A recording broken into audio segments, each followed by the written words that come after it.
Welcome to the JCPod. I'm your host, Jaden Chandler Parnell. And hey, we're finally into the 60s, man. We got about 50-some days until the NFL season. I think about like 58-ish, maybe. So hey, we're basically about right there. But yeah, today we're basically going to keep it very simple. Got some NFL news to talk about. I'm going to talk about the home run derby that happened last night. And then, yeah, basically just give you a schedule about, kind of break down what I'm thinking for the divisions and some NFL futures that are going to be upcoming here soon. Because, yeah, I just went through, did a quick look at my baseball futures, and I don't think any of them are going to hit. But like I said, we'll talk about baseball. I guess actually it's probably a good thing to start about. Speaking of baseball, like I said, I'm not too confident in my futures. I think the Cardinals are done. Dunzo. Yankees, that was just a fun vote. And the White Sox won. They're just getting worse and worse, man. I don't think they're going to be able to do it. So, yeah, when it comes to those futures, pretty much toast, so I need to get some better ones up there. So I'll talk about the NFL futures probably a little bit after I go over the NFL news. I plan on doing that episode here soon, though, but I haven't had an exact date yet. But yeah, like I said, we're gonna talk about the home run derby a little bit. Betting wise for me, that sucked. I had for the home run derby, I think I picked for fun. I give it on the road show. I gave it Adolis Garcia. I took Pete Alonso for fun, just because he was a favorite, and then I took Mookie for the real. I think my real bet, honestly, is probably Garcia or Pete Alonso. I took Mookie bets for fun, and they all lost in the first round. Vladdy Guerrero Jr. ended up being your home run derby winner. It was very. I won't lie. I watched the derby. It wasn't that bad, but production-wise, I don't think the home run derby's what it used to be. I think they should honestly go back to the out format a little bit, just because it's much like. I'll be honest. I think I maybe saw like 10 home runs the whole time. Because I don't get, like, they didn't have it panned or anything. Like, they didn't have a split screen or anything. You basically just watch the pitcher, throw the batter, and you watch the batter swing. He basically would load back up, swing, load back up, swing. It's like, you basically didn't get to watch anything land. I mean, I maybe saw like 6, 7 balls land, it felt like. Half the time you just watch them take the cuts. And I mean, don't get me wrong. There's a lot more things worse than the home run derby and all that. But it's just like, man, it's whatever. I mean, this is not just because I lost my bets, honestly, which it might sound like. It's just me. Watching wise, it just wasn't the most fun thing in the world. I definitely found myself towards the end, like, I was watching a little bit, but definitely towards the end I started to drift away more and more just because I'm like, I've already watched this now for 1 or 2 rounds. I need to watch the same thing over again. I can just kind of tune in at the end to see how they did. But yeah, I just so like overall, I think they should go back to maybe I don't know, maybe just like I said, the 10 outs like it was before. I just don't think the home run derby's it. But like I said, shout out to Vladdy Guerrero Jr. He did win. Finished with a pretty decent score too. He finished with 25 in the final round out. Randy Arozarena finished with about 23, so he was right there. He just in his extra time, I think he needed about 4, and he only was able to hit 2. He just couldn't get it done. And yeah, like I said, it's allowed to Vladdy Guerrero Jr. Now he's won it like his daddy. So we got Vladdy Sr. and we got Vladdy Daddy Sr. and Vladdy Daddy Jr. They both have won the home run derby, so that's pretty cool, man. I think it's very rare that you and your dad get both get to claim something. Apparently that's a record too. The 25. Apparently the 25 is a record. Wait, because it says, so this article says that Vladdy claims home run derby crown and finals record 25. So since it's a new one, there's never been 25. He won 72, or no, excuse me, he hit 72 home runs, which is 4th all time in a single derby. So I mean, he actually did pretty decent. Like I said, it's no issue with it's no issue with like the way, it's just the way it was formatted, like viewership wise. Like I'm watching the back of a pitcher and I'm just watching a batter swing, basically. I don't get to see where it lands. Like, I would have never like, if you added the math, obviously, I could have done it, but not adding the math like that, like, it just felt like I would look for 1 second, he's at 0, you look away, you look back, he's at 6, then he's at 9, 15, like, all of a sudden the numbers were just adding up as they were landing, so it just felt weird. Like, I just didn't feel like it was, that many, but hey, congrats to him, that's a lot. He's the first Blue Jay players to win the jersey, and he joins Justin Moreno as the only Canadian-born players to win it. So, hey, that's pretty, honestly, that is truly awesome. I know I dogged the Derby a little bit, but truly though, that is really awesome. First Canadian-born, I think, or oh no, two Canadian-born players ever, one and two, and the first Blue Jay player ever to win the Derby. I mean, that's a mystery you get to live with the rest of your life. So that's pretty awesome. Like I said, shout out to Vladdy for winning the home run derby. That was pretty awesome. We're gonna get into some NFL news. I will talk about. I'm gonna start getting into more some. I'm gonna get into some more college news. Sorry, I'm just trying to make sure I got this pulled up. I'm gonna get into some more college news. Like as we get a little bit closer to time. I won't lie to you. There's hundreds in the NFL. There's about 30 teams. In college, there's about 130.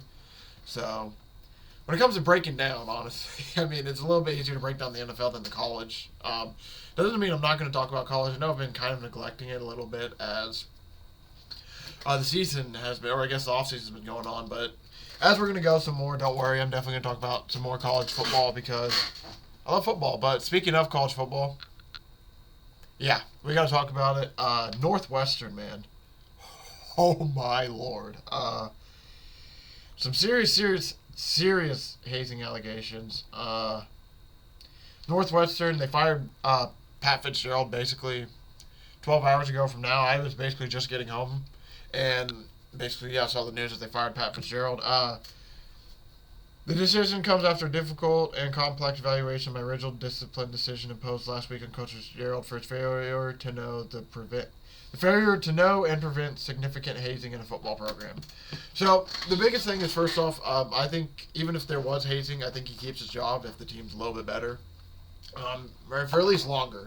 Because they've come out and said what the hazing is, but they haven't said like what's true, what's not. Because like there's rumors of like they had naked slingshots, naked bear crawls. Those two are like official. Like those are two things that have been very well known, but they haven't like they're written on a whiteboard in the middle of the locker room. How do we not know about this till now? Like, it just makes me, especially in the transfer portal, it makes me very curious how it just now is basically coming out. But, yeah, when you're a head coach and you're going like 3-13, 2-10, 1-11, and then you're allowing your kids to do stuff like this, like, yeah, you ain't going to stay very long.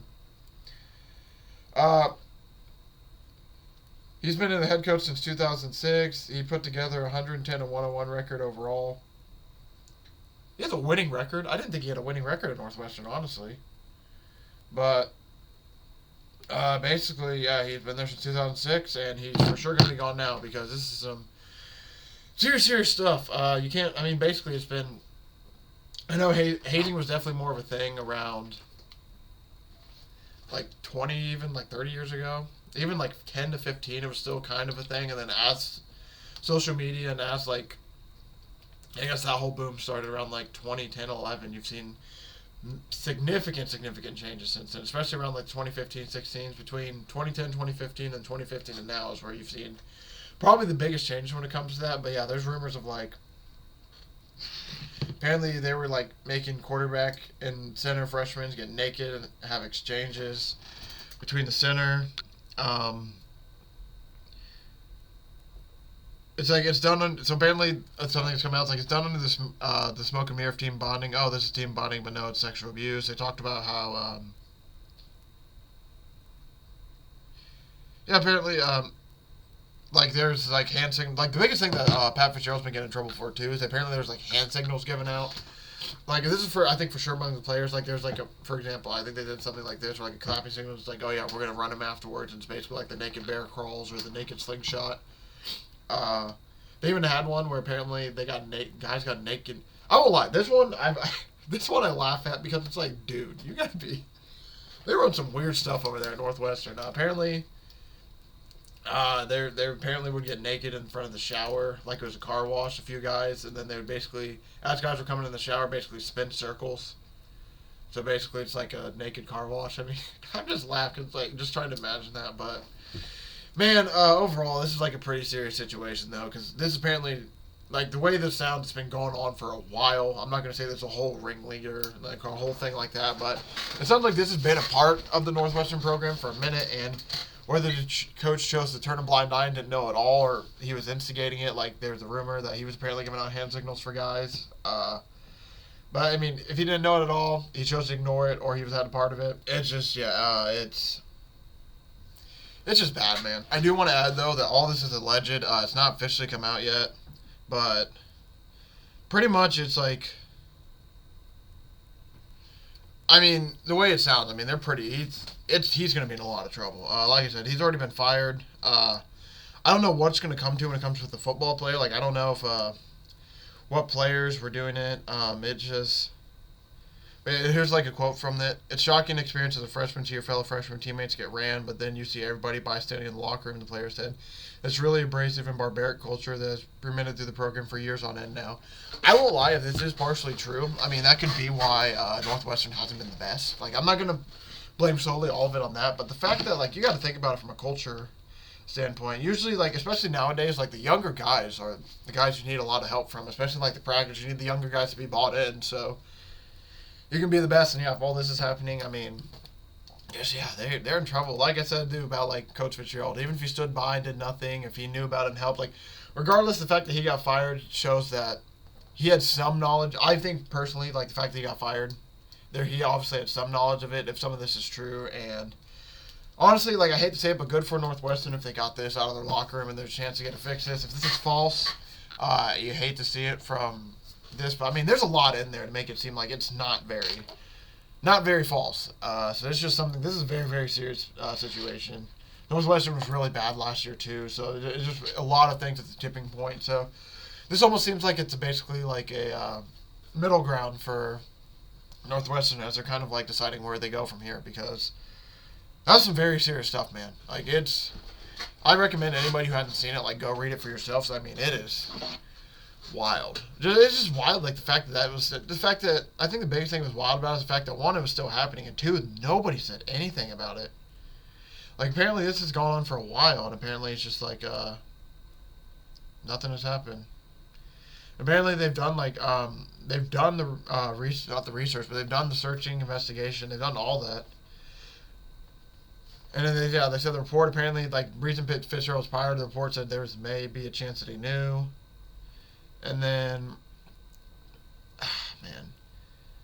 And basically, I'll just read what this is basically what the, I'll end with this. It's basically what the, I don't know who exactly it is. I think it's like the,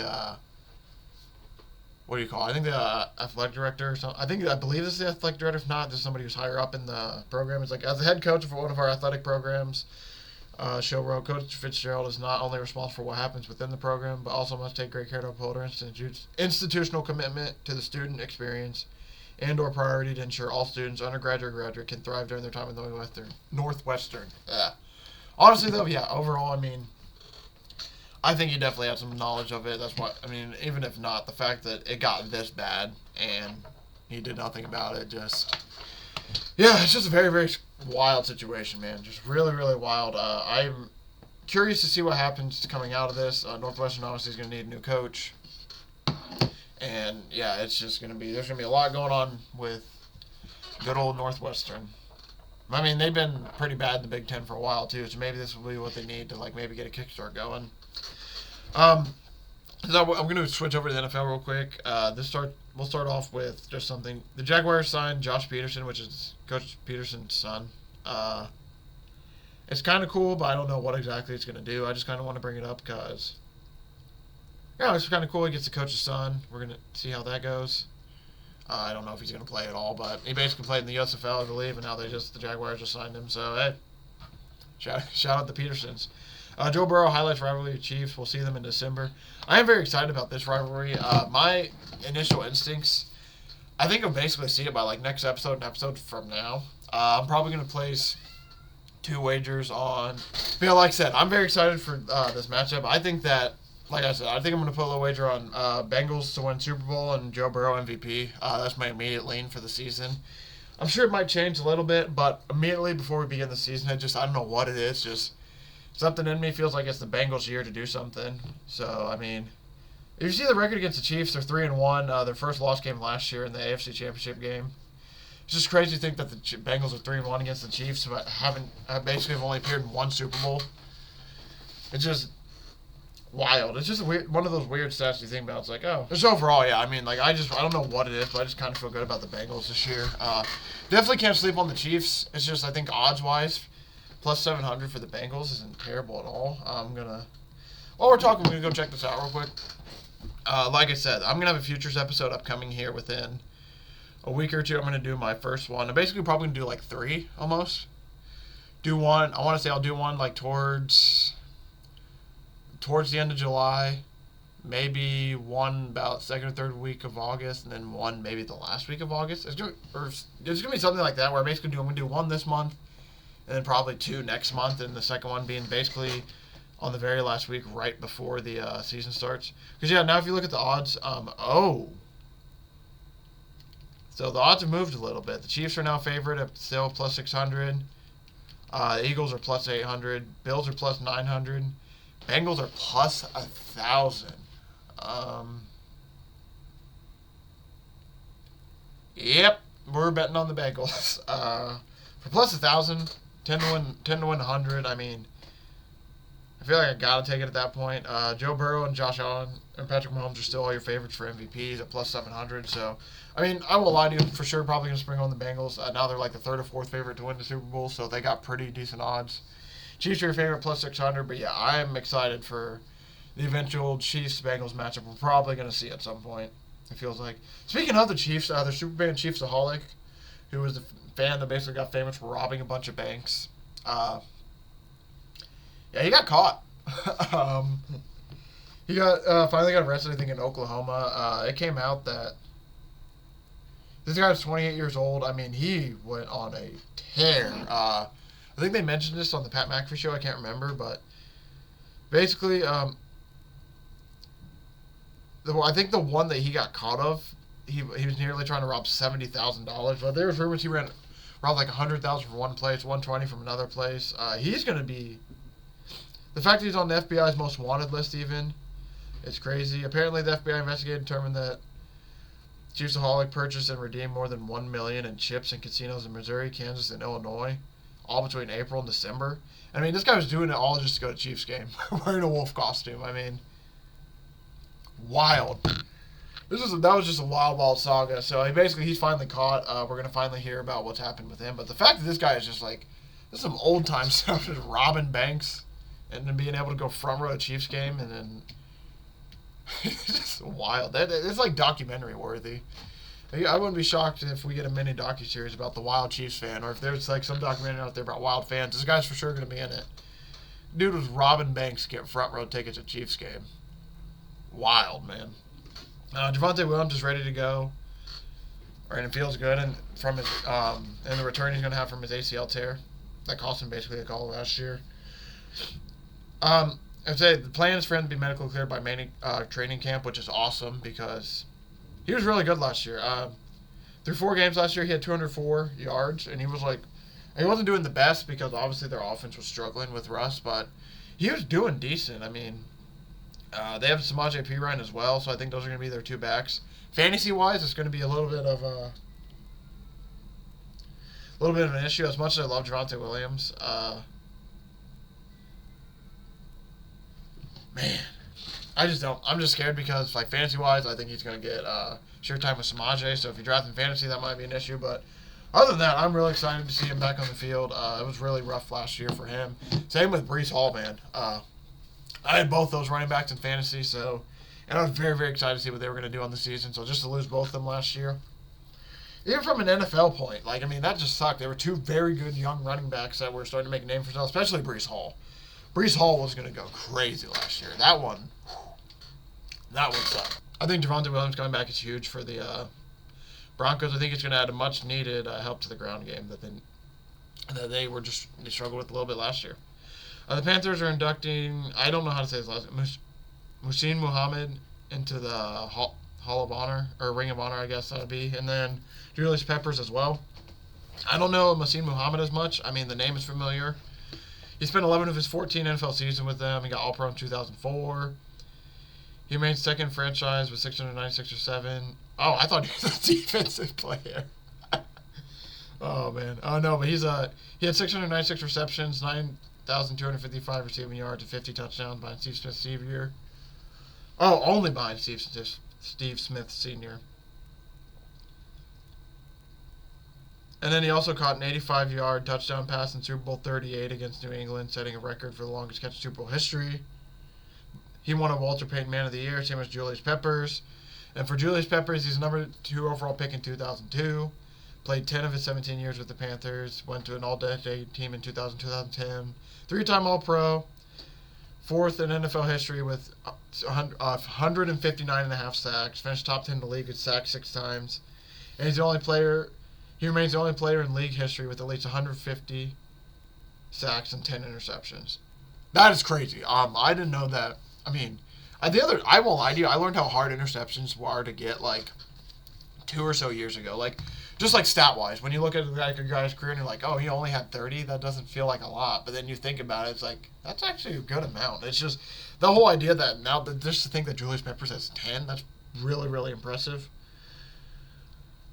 I mean, that's, honestly, though, overall, it's just really, really cool. Like I said, I didn't know much about Muhsin Muhammad, but apparently, I mean, listen to those stats. That was before the passing era, so he had to really, especially for the Panthers. Like, this is for Panthers, for them being good. I mean, that's pretty awesome. Muhsin Muhammad and Julius Peppers were drafted by the Panthers. Both became All-Pros here. Both came back to Carolina and finished their careers. This is another homecoming and a permanent one. The Panthers owner released. I think it's much deserved. Like I said, I didn't know as much as about Muhammad, but reading the stats wise, it's definitely well deserved. For Peppers, I remember even as a kid, man. You know, they used to have those action figures basically of like the NFL players. I remember one of my favorite ones I had was of Julius Peppers, and it's just.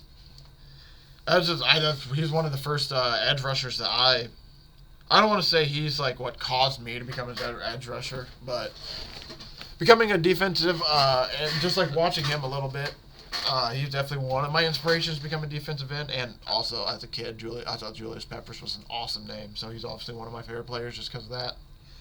Dak Prescott turning 30 adds urgency to win. He doesn't have forever. I've been talking about this all. I love anytime the Cowboys get brought up because then I can just shove this down everyone's face and just basically try to stand by it. I don't think the Cowboys are winning the Super Bowl this year. I know it's wild to say no. Honestly, I think the Cowboys lose probably in the first round of playoff this year. That's my guess. If not the first round, there's no way they make out the second round. Like I'd be willing to put money that they aren't making the NFC Championship game. I just don't think. They got it this year. I think they got a little bit weaker instead of stronger. At best, they stayed the same, basically. Mike McCarthy calling plays. I think the run, if they do, like, truly get into the run game a little bit more, I think there's a chance. But overall, I mean, I don't know, man. I just don't think Dak's, like, I think he's better than Tony Romo, but I don't think he's, like, the best thing since sliced bread. It's like, I'm not a hater of Dak. I don't think Dak's bad at all. It's just, and here's a quote from Dak. 1,000% Prescott said when asking if turning 30 makes him more eager to win. Just understanding injuries and what I've been through in my career and understanding that if you don't have forever to play the game, I'm just blessed. I mean, truly, honestly, Dak has, like, if he plays good, he has probably about 10 years left.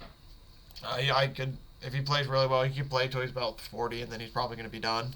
But overall, like I said, I don't think it's a him issue. I just think it's a Cowboys overall issue. I don't think he's going to do much with the Cowboys. I just don't know if they have enough. I mean, especially receiving wise, they have CeeDee Lamb, Brandon Cooks, not bad. But I can't even tell you that Michael Gallup, I guess, would be technically the second or third. Not a bad receiving core, but when you used to have Michael Gallup, CeeDee Lamb, Brandon Cooks, or CeeDee Lamb, Brandon Cooks, and Amari Cooper. I mean, again, Amari Cooper wasn't the best, and they wanted CeeDee Lamb to be a number 1, but I don't know. And they let go of Zeke, which I know Zeke wasn't the biggest.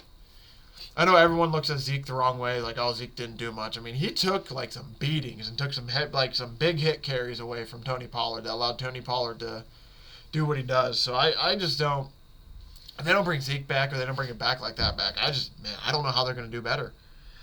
Lions, St. Brown's embracing the crazy hype of the season. Hearing this from my rookie year, this from Amon-Ra St. Brown, the receiver for the Lions. My rookie year, we went 3-13-1. Lions fans are still there for us, St. Brown recently said. And now the hype is crazy. When I go back to OTAs or whatnot, you go to the grocery store, you go to the restaurant, whatever you're doing, if a fan sees you, they're super excited. I mean, truly, that's awesome because they went from 9-8 last season. Because they were, like I said, 3-13-1, 2021. Last year, they went to 9-8. I mean, first winning campaign since 2017. Detroit has made the playoffs since 2016.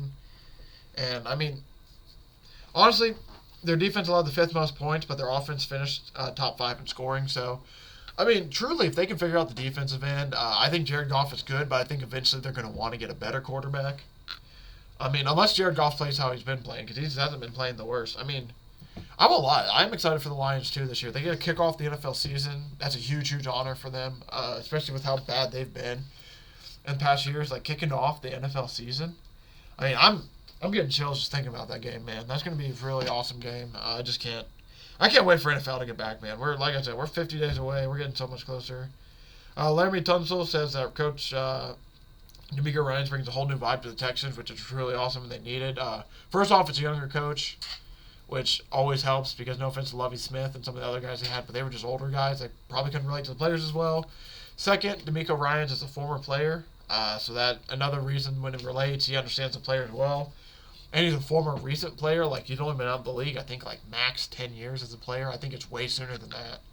I think it's way less than that. And then third, he played for the Texans before, too, so he kind of knows the area, knows all about it. I mean, if I wasn't a Colts fan, I'd be a lot, like, as a football fan, I am excited to see what the Texans do. Just because, like, as a Colts fan, they've been kind of butt cheeks for a while. Like, they had a few good, decent years with Deshaun Watson, but overall, I mean, they haven't been the best. Same with the Jaguars. Like, that's why it's kind of cool to see the Jaguars just because they were last year, because I've watched the Jaguars up close and personal, and I've been there for a lot of the games where the Colts beat them by 30 every game, and they're basically just laughing stock of the league. So it's just kind of awesome to see these two. It's kind of funny because the Colts and Titans are finally having some turmoil, and don't get me wrong, the Texans aren't the best, but it seems like the Texans and Jaguars are finally starting. It seems like that is starting to switch a little bit. I don't think it's going to officially, though. I still think the Titans and Colts are really good, but I mean, it feels like that there finally are some. I mean, Colts are. Let me take that back. Colts are kind of mad right now, but it does feel like truly that between the Titans and Jaguars that there's. I mean, excuse me, the Texans and Jaguars. It does feel like truly that they're finally starting to build something and get somewhere. Now, Mark Ingram's joining the Fox's Big Noon Kickoff. That's really cool. I don't know. I don't know if he's officially retired or not yet. It's probably something I should look up. But he's joining the Big Fox crew. That's truly okay. So Mark Ingram's just injured, by the way. So I don't know if he's gonna come back to football or not. They just have him listed as injured right now, but he's not on any team, obviously. But yeah, joining Big Kickoff. That's really, really awesome. It's gonna be awesome to hear like just kind of his perspective among things, because if I remember right, I think I've heard some of the stuff he's done before, and I mean, like, he does know the sport, obviously, because he's an NFL, a very successful NFL player, but he truly is a smart guy. So just hearing his side of the NFL and everything, be really, really awesome to hear. Corey Dillon, it's a travesty I'm not in the Hall of Fame, Bengals Ring of Honor. Especially the Ring of Honor, I won't lie to you. I was reading about this a little bit yesterday. I'm just kind of shocked Corey Dillon isn't in there. The four-time Pro Bowler also broke Walter Payton's single-game rushing record with 278 yards against the Denver Broncos in 2000. And this held until Peterson broke the record in 2007. Dillon played 7 years.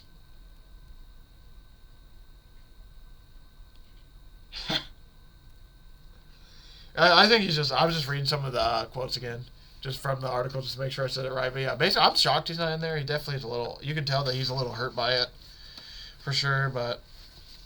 Dillon played 7 seasons with the Bengals and the team's all-time leading rusher. He broke Jim Brown's rookie season record when he ran for 246. Oh, single game record when he ran for 246 against the Oilers. I don't know how this guy isn't in, especially the Bengals Ring of Honor, but I guess they don't put like anybody in there. Kind of seems like so. He also hasn't been seriously considered for the Hall of Fame either. Dillon has never been a semifinalist in prestigious honor, but has the numbers to make a strong case. He's one of just 6 running backs from the Super Bowl era to collect at least 4 1,100 rushing yard seasons with 4.6 a carry. He won a Super Bowl with New England in 2004, which would help his case for the Hall of Fame even more. That year he ran for 1,600, the most in a single season. His most in a single season, I should say. And then overall in his career, he had 11,000 rushing yards, 11,250 basically, with 82 touchdowns in 150 career games. I'll admit, I'm a little surprised he's not in there too, but I mean, I will admit, the way he came out and is talking about it, that could be an issue. People were like, oh, so this is how he's acting, okay. But no, truly, no, honestly, though, in all seriousness, like, Corey Dillon should be in the Ring of Honor for the Bengals. I'm honestly shocked he's not in their Ring of Honor. I don't get how they don't have him in there. When it comes to the, when it comes to Hall of Fame, I can kind of understand it a little bit more why he's not in there. But even still, I mean, he has the stats to back it up. I'm kind of shocked. Kind of shocked, honestly. Yeah, it's just I won't be shocked if he ends up in there here soon, though. Not only because of that, but I mean he does generally deserve it, but mainly for the Ring of Honor. I hope he gets in the Bengals Ring of Honor soon because it feels like a travesty. And the last thing to end it, the doubters of the Brady List Bucks are in for rude awakening. Comes from Carlton Davis. This is a quote by him. Davis promises the Bucks are going to wreck shit in 2023 by creating abundance of turnovers. I do agree. This is a quote by him himself, by Carlton Davis. Anybody who feels like we lost Tom Brady or tossed. Let me retry that. Anybody who feels we've lost Tom Brady and lost something is going to be in for rude awakening. Tom wasn't a great addition to us, but obviously it's a team sport. Obviously we need components to be successful. We still have those components and only getting better. He does have a point. I think their defense was really good last year, and they basically have kept a lot of the same players from the defense. Tom Brady didn't play the best at them for quarterback either last year. It was by far one of his worst seasons he's ever had, but he still did all right, I'll say. I'm not going to trash him, but overall, I mean, yeah, I'm not going to say he held them back either because he definitely didn't, but Tom Brady didn't have the best season. So the fact that they're willing to I think he'll be okay. Honestly, I don't think the Bucks are going to be the worst. The division sucks too. I mean, I think even he admitted it in another quote saying, "Yeah, our division is terrible now, worse than it was last year. We have a chance." I mean, that division's basically wide open, truly. I mean, the Saints are probably the favorite because of the defense, but I mean, they got Derek Carr on the other end. Who knows what he's going to do? I mean, truly, that division feels like it's wide open. It could end up anybody's.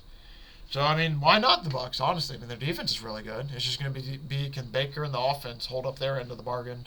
If he does end up being the starter, is it going to be Kyle Trask?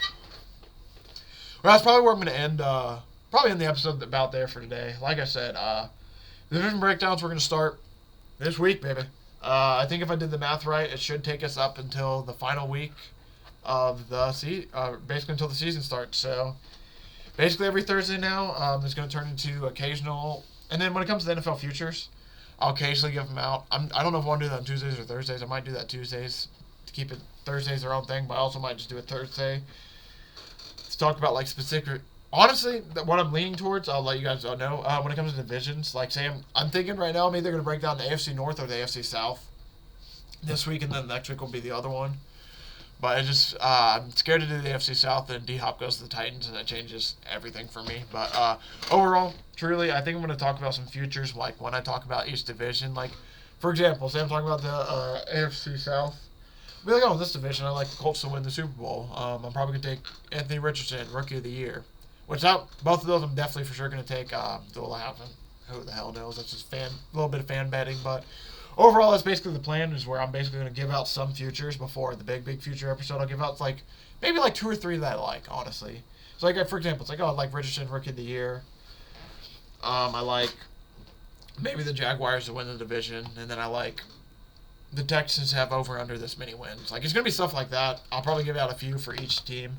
And like I said, that'll be this Thursday we start with it. And so let's get it rolling. I won't lie to you guys. If everything goes out well tomorrow, too, it's going to be a big, jam-packed week. I should be having an episode coming out tomorrow night, I believe, on Wednesday. If everything goes well, a little bit of baseball talk with my boy. I'm really excited for you guys to see what we have in store. It's a little gimmicky. So it's a little bit of a gimmicky episode where we got a little bit of a, I don't want to say it's like a draft, but it's basically draft, kind of draft oriented about the MLB, but I'm excited to do that. Like I said, though, and then Thursday we'll go over our first division breakdown of the AFC North or AFC South, and that's the plan for this week, man.